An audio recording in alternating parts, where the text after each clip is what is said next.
যাও যাও একটু টান দে একটু টান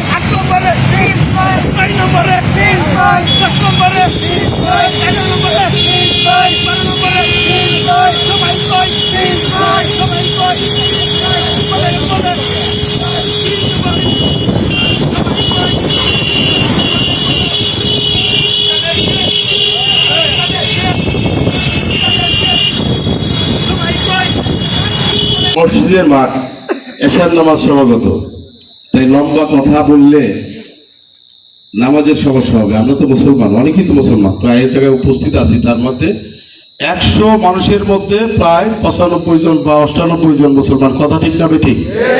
না শুধু জামাতি ইসলামটাই মুসলমান, হ্যাঁ? তারা হচ্ছে জামাতি ইসলাম।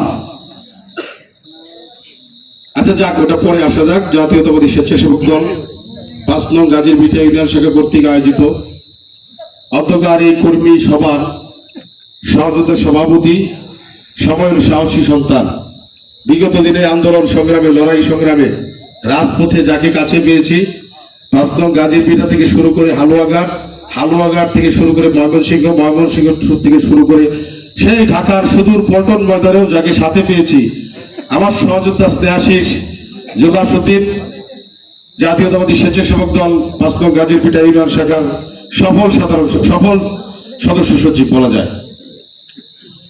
মঞ্চে ভূমিষ্ঠ আছেন প্রধান অতিথি হিসাবে যিনি একাধারে ছাত্র রাজনীতি করেছেন, যিনি একাধারে যুব রাজনীতি করেছেন, যিনি একাধারে বিএনপি রাজনীতি করছেন, আমার শ্রদ্ধাভাজন বড় ভাই, বিভিন্ন আন্দোলন সংগ্রামে যাকে সাথে নিয়ে আন্দোলন করেছি, স্বৈরাচার এরশাদ বিরোধী আন্দোলন, ফ্যাসিস্ট শেখ হাসিনা বিরোধী আন্দোলন থেকে শুরু করে সমস্ত আন্দোলন সংগ্রামে আমরা যাকে কাছে পেয়েছি, ছাত্রদলের সাবেক সোনালী ফসল ছাত্রদল হালুয়াঘাট উপজেলা শাখার এক সময়কার সাংগঠনিক সম্পাদক, পরবর্তী সময়ে জাতীয়তাবাদী যুবদল হালুয়াঘাট উপজেলা শাখার সাংগঠনিক সম্পাদক, আমার ছাত্রদল হালুয়াঘাট উপজেলা শাখার সফল আহ্বায়ক, এবং যাকে নেতা বর্তমান সময়ে আপনাদের নেতা হিসেবে নির্বাচিত করেছে জনাব রফিকুল ইসলাম রফিক ভাই।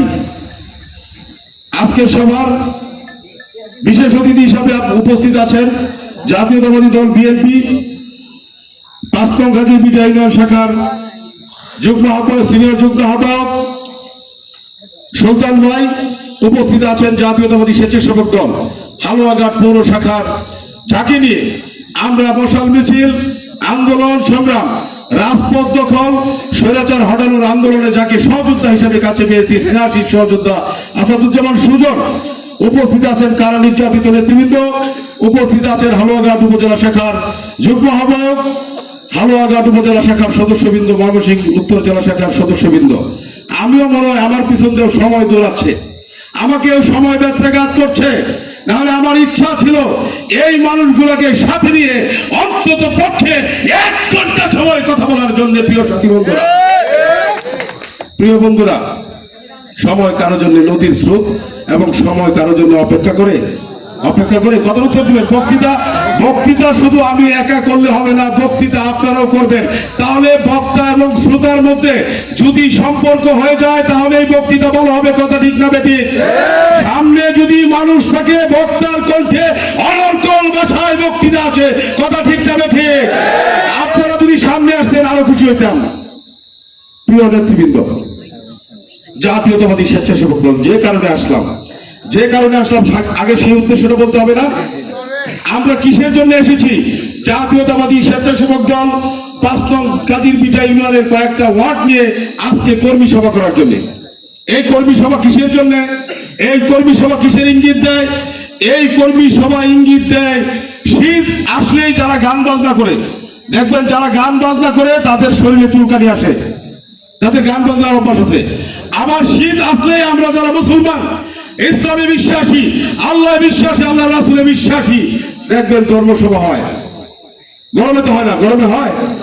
গরমে কেন হয় না? গরমে সভা জমে না, আবার গরমে গান বাজনাও জমে না। কথা ঠিক না ঠিক? উত্তর দিয়ে মসজিদের সামনে কথা বলতেছি।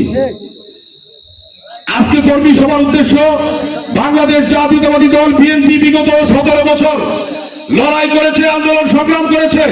লড়াই, আন্দোলন সংগ্রাম করে একটা সফল নেতৃত্বের মধ্য দিয়ে আমাদের নেতা সুদূর লন্ডনে বসে যে নেতৃত্ব দিয়েছে সেই বুরান আমাদের নেতা জনাব তারেক রহমান সাহেব সেই সুদূর লন্ডন থেকে বসে 17 বছর যে আন্দোলনের পরিকল্পনা করেছে, সেই আন্দোলনের ফসল বিগত জুলাই আগস্ট আন্দোলনে ছাত্র জনতার বিপ্লবের মধ্য দিয়ে সফল হয়েছে। কথা ঠিক না বেঠিক?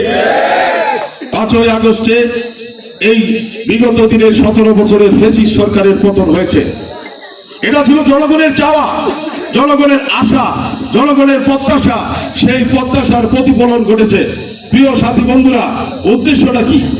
5 তারিখে যে 5ই আগস্টে যে সংগ্রাম সংগঠিত হয়েছে তার উদ্দেশ্য কি? তার উদ্দেশ্য হচ্ছে আগামী দিনে একটা জাতীয় সংসদ নির্বাচন। কথা ঠিক না বেঠে? সেই জন্যই আমার নেতা আলহাজ সৈয়দ ইমরান সালেহ পীর সাহেব বাংলাদেশ জাতীয়তাবাদী দল বিএনপির 9টা অঙ্গ সংগঠন আছে, সেই 9টা অঙ্গ সংগঠনকে বসে খাওয়ার জন্য তো বানায় নাই। বসে খাওয়ার জন্য বানায়? বসে খাওয়ার জন্য ছাত্র দলের সভাপতি সেক্রেটারি বানায় নাই, তার কমিটি দেয় নাই। যুব দলের সভাপতি সেক্রেটারি বানায় নাই। স্বেচ্ছাসেবক দলের আহ্বায়ক সদস্য সচিব থেকে শুরু করে 31 সদস্য বিশিষ্ট কমিটি কিন্তু বসে খাওয়ার জন্য বানায় নাই। আমার নেতা আলহাজ সৈয়দ ইমরান সালেহ পীর সাহেব আমাদের সকল অঙ্গ সংগঠনকে নিয়ে ডেকে বসে বলছে, বাবারা তোমরা সকলেই মানুষের কাছে যাও, মানুষের কাছে গিয়ে আগামী দিনের নির্বাচনের কথা বলো। আমাদের যে সেই নির্বাচনী বৈতরণী আছে, সেই বৈতরণী যাতে আমরা সঠিকভাবে পার করতে পারি, সেজন্য আমাদের নেতা আলহাজ সৈয়দ ইমরান সালেহ পীর সাহেব ওয়ার্ডে পাঠিয়েছে আমাদেরকে। পরবর্তী সময়ে গ্রামে গ্রামে পাঠাবে, তার পরবর্তী সময়ে বাড়ি বাড়ি পাঠাবে। তো আমি শুরুতেই বলতে চাই, বিগত দিনের আন্দোলন সংগ্রাম আপনারা দেখেছেন, দেখেন নাই? এখন যে বক্তারা বক্তৃতা করেছে, অনেকে বসন্তের কুকিল হয়ে এসে উড়ে এসে জুড়ে বসতেছে, খেতা কম্বল নিয়ে, চোখে চশমা নিয়ে আসতেছে না। এটাই কি রাজনীতি? এটাই যদি রাজনীতি হতো তাহলে তো আমাকে আন্দোলন করতে হতো না, রাজপথে রক্ত দিতে হতো না, আমাকে দীর্ঘদিন আমার নেতা জনাব সৈয়দ ইমরান সালেহ পীর সাহেবকে 99 দিন জেলখানায় থাকতে হতো না। ছিল হালুয়াঘাটের কেউ? হালুয়াঘাটে তো আরো অনেকেই নমিনেশনের দাবিদার, আজকে তারা নমিনেশনের দাবি নিয়ে আপনাদের কাছে আছে। আপনারা প্রশ্ন করবেন যে বিগত দিনের আন্দোলনে সংগ্রামে আপনারা কয়টা মামলা আসামি ছিলেন? প্রশ্ন করবেন যারা কম্বল নিয়ে আসে, 130 টাকার কম্বল, 1 প্যাকেট চিনি, 1 প্যাকেট সেমাই, একটা নুডলস নিয়ে এসে যদি ভোট হয়ে যায় তাহলে তো ভাই রাজনীতি করার কোনো দরকার নাই। আমি প্রশ্ন রাখতে চাই আপনার কাছে, বিগত দিনে আপনি রাজনীতি কতদিন যাবত করেন এবং কয়টা পদ আপনি রাজনীতি থেকে নিয়েছেন? এর আগের পদ কি, তার আগের পদ কি, তার আগের পদ কি, তার আগের পদ কি যদি বলা যায় কণ্ঠ রোধ হয়ে আসবে, বন্ধ হয়ে আসবে। আর আমরা যদি বলি আমার নেতা জনাব সৈয়দ ইমরান সালেহ পীর সাহেবের কথা, ঘন্টার ঘন্টা আলোচনা করা যাবে। কথা ঠিক না বেঠিক? হালুয়াঘাটে যতগুলি মসজিদ আছে, যতগুলি মন্দির আছে, যতগুলি গির্জা আছে, যতগুলি পেগোডা আছে, যতবার বন্যা হয়েছে, জলোচ্ছ্বাস হয়েছে, ঘূর্ণিঝড় হয়েছে, টর্নেডো হয়েছে, আপনি তো সেদিন কোথায় ছিলেন? আমার প্রশ্নের উত্তর ছিল এই যে সুবর্ণাপাড়া যে টর্নেডো হয়েছিল, ওই সময় উনি কোথায় ছিলেন?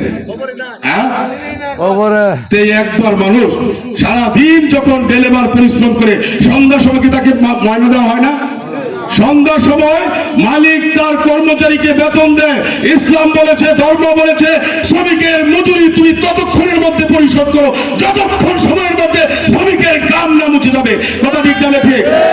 আমি কথাটা এই জন্যই বললাম, আমরা হচ্ছে শ্রমিক, জাতীয়তাবাদী দলের শ্রমিক। আর আমাদের মনিবটা কে বলেন তো দেখি? আমাদের মনিব হচ্ছে দেশনেত্রী বেগম খালেদা জিয়া, আমাদের মনিব হচ্ছে জনাব তারেক রহমান। আমরা যে সারাদিন পরিশ্রম করলাম, রাস্তায় আন্দোলন করলাম, মামলা খেলাম, হামলার শিকার হলাম, বাড়িতে থাকতে পারলাম না, বউয়ের সাথে থাকতে পারলাম না, বাচ্চার সাথে থাকতে পারলাম না, বন্ধু বান্ধব আত্মীয় স্বজনকে বাদ দিয়ে বছরে 6 মাস মাটির নিচে থাকতে হয়েছে। সেটা কি পরিশ্রম না? সারা বাংলাদেশে 8টি বিভাগ আছে, সেই 8টি বিভাগের মধ্যে 8টি সাংগঠনিক সম্পাদক আছে। একমাত্র সাংগঠনিক সম্পাদক আলহাজ সৈয়দ ইমরান সালে পীর সাহেব একমাত্র ব্যক্তি যিনি 99 দিন 100 থেকে একদম 100 দিন জেল কেটেছে। কথা ঠিক না ঠিক? কয়দিন জেল কাটছেন? কয়দিন জেল কাটছেন? যারা নমিনেশন চায় একদিনও না। আরেকজনের কথা নয়, বাদ দিলাম, উনি মাঝে মাঝে আসে, আবার মাঝে মাঝে চলে যায়। বিদ্যুৎ যেভাবে শেখ হাসিনার আমলে আসতো, মানুষ দেখতো, গেলে পরে আর দেখতো না, গেলে পরে আর আসার খুঁজ থাকতো না, ঠিক আর এক নেতাও, আমি নাম বলবো না, আমার বড় ভাইয়ের কথা নাম বলবো না, ওই নেতাও ঠিক বিদ্যুতের মতো চলে একবার গেলে আর আসে নাই, আর আসে নাই, আর আসে নাই। আসছে কখন এসেছে? যতগুলি জাতীয় সংসদ নির্বাচন হয়েছে, প্রত্যেকটা জাতীয় সংসদ নির্বাচনে আগে উড়ে এসে জুড়ে বসে গানটা কেটে দিছে। কালাম স্যারের তো ছিলেন অধ্যাপক একে আমিনাতুল্লাহ কালাম স্যার, উনি ময়মনসিংহ উত্তর জেলা বিএনপির আহ্বায়ক। এক সময় 96 নির্বাচনে আকাশ বাতাস কালাম স্যারের কথা বলেছে, বলেন নাই? আমার দানের ছড়াটুকু কেটে নিয়েছে, নিয়ে এমপি হয়েছে। ফসল ফলাইলো একজন, কাইটে নিল আরেকজন। এবার বর্গীরা ধরা পড়ে যাবে। তারেক রহমান বলেছে 3টি বিষয়ের উপরে আমি নমিনেশন দেব। একটি বিষয় হচ্ছে যারা বিগত দিনে আন্দোলন সংগ্রামে ছিল, আর একটি বিষয় হচ্ছে যাদের সাথে জনগণের সম্পৃক্ততা আছে, যাদের সাথে জনগণের সম্পৃক্ততা আছে আমি তাদেরকে নমিনেশন দেব। আরেকটি শর্ত হলো যাদের কোনো দুর্নাম নাই তাদেরকে আমি নমিনেশন দেব। তবে এই যে 3টা বিষয়, এই 3টা বিষয় 3টা নেতার মধ্যে কোন নেতা আছে আজকের হাজিরার মধ্যে ভালো করেই বলতে পারবে? কথা ঠিক না বেঠে? রাজনীতিবিদরা কি ধান কেটে খাওয়াবো, গাছ কেটে খাওয়াবো? বিপদে পড়লে, আপদে পড়লে, এই যে দেখেন না হাতির উপদ্রব, আমার নেতা বলে গেছে, হাতির উপদ্রবে যে জায়গায় হত্যা হয়েছে, মানুষ নিহত হয়েছে, হাতির অত্যাচারে যে জায়গায় মানুষ নিহত হয়েছে, সেই জায়গায় আমার নেতা আলহাজ সৈয়দ ইমরান সালে পীর সাহেব কি ছিল কিনা? ছিল না? তাই আমি বলতে চাই, আমার এই কথাই পর্যন্ত। আমার নেতা বলছে, রফিক ভাই আর 2 মিনিট সময় লিখেছে, আমার নেতাই বলছে, এই যে নমিনেশনের বিষয়টা বললেন না, নমিনেশনটা কার এর একটু আমি বলে দিই। আমাদেরকে প্রতিদিন নিয়ে বসে বলে আমার সাথে আরো 2 জন ক্যান্ডিডেট আছে, তাদের কর্মী বাহিনীর সাথে সম্পর্ক বাড়াও। কি বাড়াও? সম্পর্ক বাড়াও। অর্থাৎ মাতবর যিনি হবেন, নেতা যিনি হবেন, সেই তো বলবে অন্য গোত্রের সাথে, অন্য গোষ্ঠীর সাথে, অন্য মানুষের সাথে সম্পর্ক বাড়াও। কথা ঠিক না বেঠে? আর যার পাওয়ার সম্ভাবনা আছে সেই তো বলে, যার পাওয়ার সম্ভাবনা নাই বিভিন্ন জায়গায় দাঁড়িয়ে কুচ্ছারটনা করে। আমি আমার প্রতিপক্ষ, বর্তমান প্রতিপক্ষ সম্পর্কে 2টা কথা বলে আমি আমার বক্তব্য শেষ করব। প্রিয় সাথী বন্ধুরা, এই যে আমার এক ভাই বলেছে বিগত দিনে পাখার নিচে ছিলেন, পাখার নিচে ছিল না, 71 থেকে শুরু করে বাংলাদেশ জাতীয়তাবাদী দল যেদিন শুরু হয় 78 থেকে শুরু করে এই পর্যন্ত, এই 95 সাল পর্যন্ত, 25 সাল পর্যন্ত আপনারা কিন্তু পাখার নিচেই ছিলেন। আপনাদেরকে আদর দিয়ে, ভালোবাসা দিয়ে, সোহাগ দিয়ে বাংলাদেশ জাতীয়তাবাদী দল বিএনপি লালন পালন করে আজকের এই অবস্থায় এনেছে। কথা ঠিক না বেঠিক? কয় না যে গাতা খুদে তার জন্যই সে গাতায় পড়ে। আসলে বিএনপি এই দলটাকে পেলে পুষে আজকে বিএনপির সামনে এসে চোখের সামনে বিড়বিড় করতেছে। ও ভাই, যেদিন আওয়ামী লীগের সাথে আপনারা আন্দোলন, যোগ্যপথ আন্দোলন করেছিলেন, 96 নির্বাচনে বিএনপিকে হটানোর জন্য আপনারা যোগ্যপথ আন্দোলন করেছিলেন, সেই আন্দোলনের পরবর্তী সময় আপনাদের সিট সংখ্যা কত বলেন তো দেখি? মাত্র 3টি। এর আগে বিএনপির সাথে যখন ছিলেন 17টা ছিল, 17টা ছিল। আর বাংলাদেশ জাতীয়তাবাদী দল বিএনপি যতবার বাংলাদেশে নির্বাচন করেছে, যতবার সুষ্ঠু ভোট হয়েছে, মানুষ যতবার ভোট দিতে পেরেছে, প্রত্যেকটা নির্বাচনে খরগোশ কচ্ছপের কি ছড়া মানুষ। আমরা ইসলামে বিশ্বাসী, ধর্মবীর মানুষ।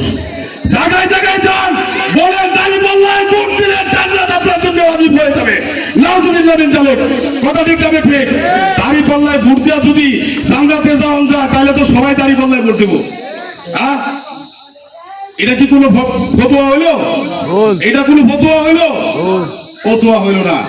আপনারা এখন আর জামাতি ইসলাম নাই, আমি বলবো জামাতি নূর ইসলাম হয়েছেন। ওই ইসলাম না, ইসলাম না, ওই ইসলাম না, এখন নূর ইসলাম হয়ে গেছে। আমি বলবো তার প্রমাণ দিতে চাই। আপনাদের যে লোগো আছে, আপনাদের যে ম্যানিফেস্টো আছে, পতাকা আছে, সেই পতাকা থেকে আরবি অক্ষরে লেখা ছিল, সেটা বাদ দিছে। কথা ঠিক না বেঠিক? লক্ষ্য করবেন, লক্ষ্য করবেন, আপনারা দেখবেন জামাতের আগের সেই লোগো বর্তমানে নাই। বর্তমান জামাত আর জামাতে ইসলাম নাই, জামাতে নূর ইসলাম হয়ে গেছে। কথা ঠিক না বেঠিক? তো প্রিয় সাথী বন্ধুরা, সময় থাকলে আরো লম্বা কথা বলতাম, আলোচনা করতাম। তো